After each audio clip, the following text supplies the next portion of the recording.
Hello and welcome to Sonia's cookbook.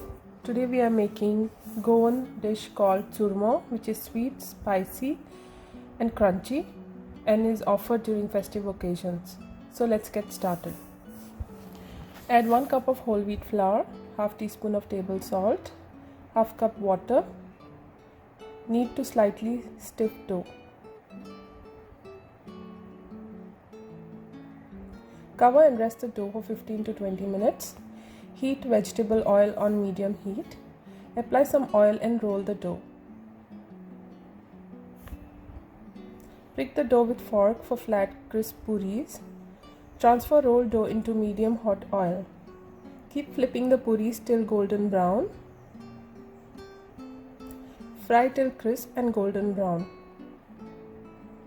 Lightly tap and crush the puris.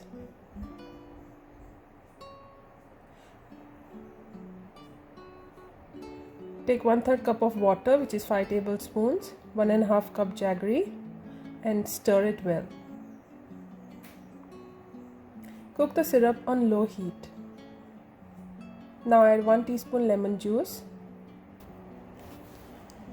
The syrup will turn thick to 1 drop consistency. Now add 1/4 teaspoon table salt, 1 teaspoon dry ginger powder, half teaspoon hing or asafoetida, 2 slit green chilies and 1 teaspoon of Kashmiri red chili powder, and stir well.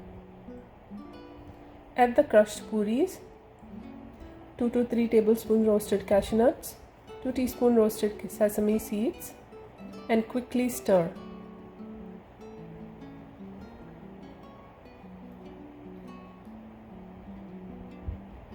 Cook on low heat for few minutes. Quickly transfer into a dish greased with some oil. Sprinkle some toasted sesame seeds.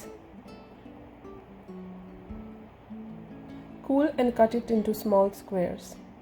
The sweet, spicy, crunchy and chewy churmo is ready to eat. You can serve this with tea or coffee or as a snack. If you liked watching this video, please do like, share and subscribe to our channel. Please don't forget to hit the bell icon so that you don't miss the updates from us, and thanks for watching.